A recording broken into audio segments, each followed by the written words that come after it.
This is Tomogashima, a small chain of islands off the Wakayama coast that are called the Laputa Islands due to the fact that they resemble the Studio Ghibli movie Laputa Castle in the Sky. The whole island's absolutely littered with broken artillery batteries, these red brick walls, the mysterious atmosphere, the tunnels you can explore. It is easy to see why that this island is reminiscent of the flying castle in the movie Laputa. There's a camping site not too far from here. I'm going to spend 24 hours seeing what the island has to offer, and then after dark, venture into the tunnels. Japan's Seto Inland Sea holds over 3,000 islands, and 4 of these are Jinoshima, Kamishima, Torajima, and the largest Okishima, collectively referred to as Tomogashima, the Laputa Islands. Tomogashima has a rich history, a holy site for Buddhist monks practicing Shugendo, and long rumored to be the hiding place of lost pirate treasure. The island stands at the entrance of the Osaka Bay, a strategically important location as any boat or ship approaching Osaka through the Khitan Strait would pass the island. During the Meiji period, in the 1870s, as part of Shusei Kokubo, Japan's strategic defense policy, bunkers, artillery, and a large fort was constructed on the island, protecting the largest port in Kansai from invaders, later becoming a secret base and wiped off all maps during the Second World War. Today, the island is a popular location for hikers, history buffs, and cosplayers recreating scenes from the Ghibli film. To reach Tomogashima, you'll first have to travel an hour south from Osaka to Wakayama, the capital of Japan's southernmost prefecture on Honshu. From the Wakayama-shi station, you'll need to take the Nankai line to Kata along the Medetai train. Japan loves its themed trains, and the Medetai train are a part of this. The name itself is a Japanese play on words, Medetai meaning auspicious or happy, and Tai meaning sea bream, the signature food in Kata. So you may as well call these trains the Happy Fish Line. There are 3 trains in this line, decorated to look like sea bream, and they are a family, with the pink mother Sachi, the red child Nana, and the train that I'll be riding today, the blue father Kai. The train ride to Kata takes about 20 minutes, which passes quickly as the interior of the trains are also themed, with puzzles, treasure hunts, mazes, and even the handles are shaped as sea creatures. After arriving, it'll be another 15 minutes on foot to reach the ferry terminal from the station, which is a small unassuming building, but don't be worried about finding it as it's just under the big red bridge. A round trip on the ferry costs 2,200 yen, about $20. There are only 4 ferries a day, and they run every few hours, so be sure not to miss it. But if you do find yourself waiting for the next boat, Kata Port is famous for its seafood, onsens with views of the inland sea, and Awashima-Jinja Shrine, recognized as a deity of medicine and protector of expecting women.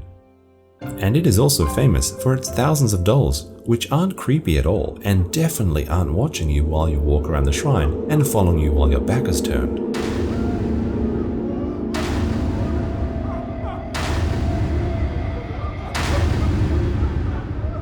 No need to worry at all about these dolls, as they are also waiting for a boat. Awashima-Jinja is famous for its annual ritual in March, in which the dolls are set out to sea. So while you take the 20-minute ferry to Tomogashima, just think about the tens of thousands of dolls on the sea floor looking up at you. Join us. I would recommend getting the earliest ferry in the morning at 9 AM, so you can explore the ruins of the island before the majority of people show up, and before the heat of the day rises too high. At just over a few hundred meters tall and a few kilometers long, a really determined traveler could visit all the main points in just a few hours, but that wouldn't really allow you to take in all the beauty of the antique brick walls, covered in moss and vines, listening to the sounds of nature while you soak in the history Tomogashima has to offer.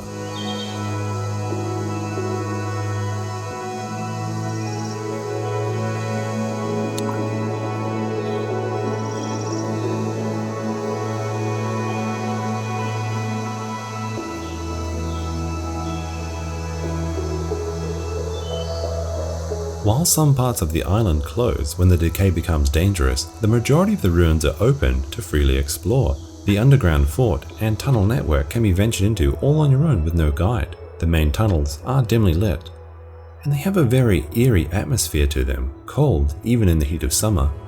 But there are many smaller networks of passageways that are available to the more daring adventurer, so bringing a torch is recommended as these are not lit up. But also be warned, as the tunnels are home to cave crickets, spiders, and snakes, but they mostly stick to the walls and roof, so it's operation rules. Don't touch the side. As the day was getting on, it was time to leave the tunnels for now and get something to eat to fuel up for the night ahead, slightly dreading that I had promised to return at night earlier in the video. So if you do stay overnight here, definitely bring some food.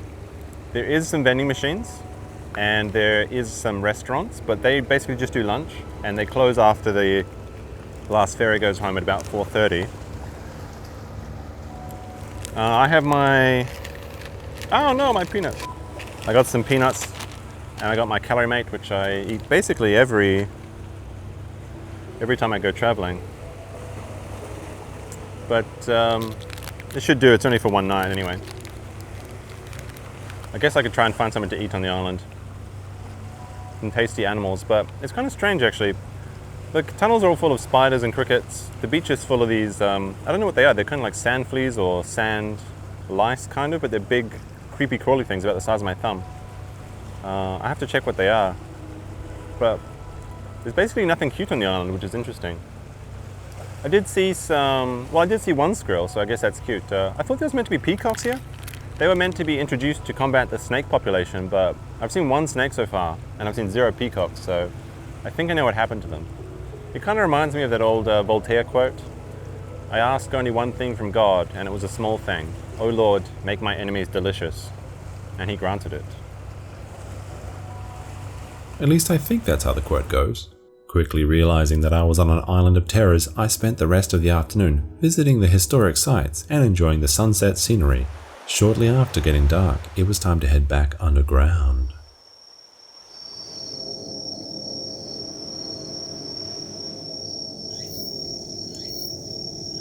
The main tunnels are a few meters wide.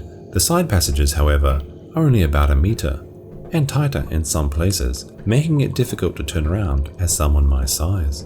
Descending into the darkness alone, with nothing but the sound of dripping water, I continued further on.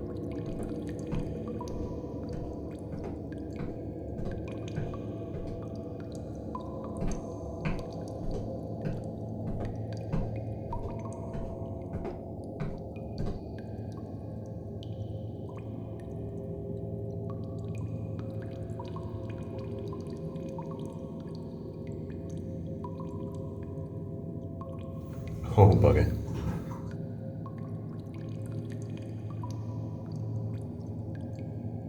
And just when I thought things couldn't get worse, I made the mistake of looking up. It's a bit of a tight squeeze in here.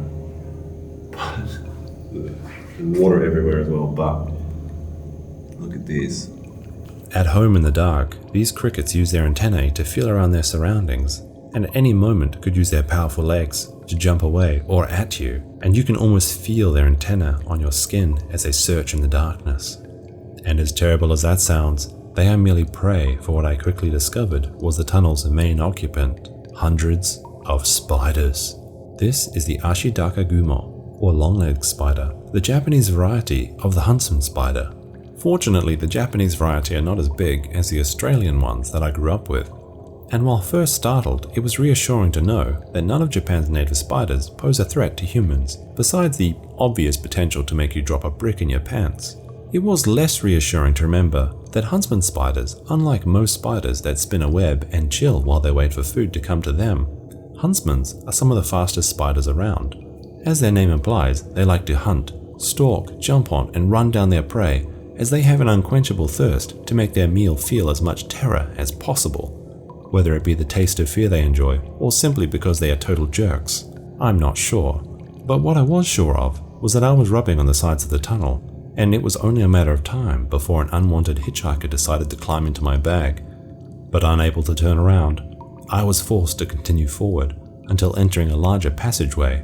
What must have only been a few minutes felt like an eternity in those dark, lonely tombs.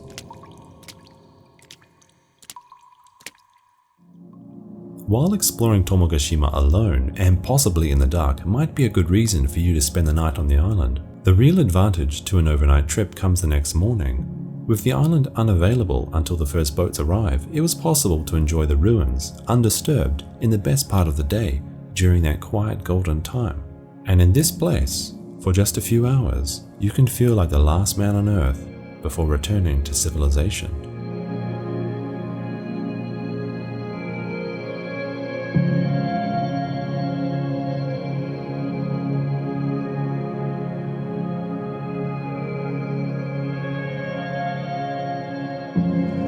Tomogashima is a place that until last week I had never heard of, but ranks as one of my most unique destinations that I have visited. With a feeling of being worlds away, when in reality only being a few hours from Osaka, make this secret little getaway a great day trip for anyone looking to see a different side of Japan. And with the last ferry leaving in the afternoon, it was time to head for home, and I'll see you on the next adventure.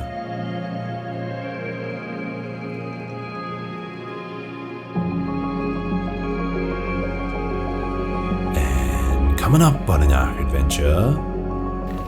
Oh no, my peanut.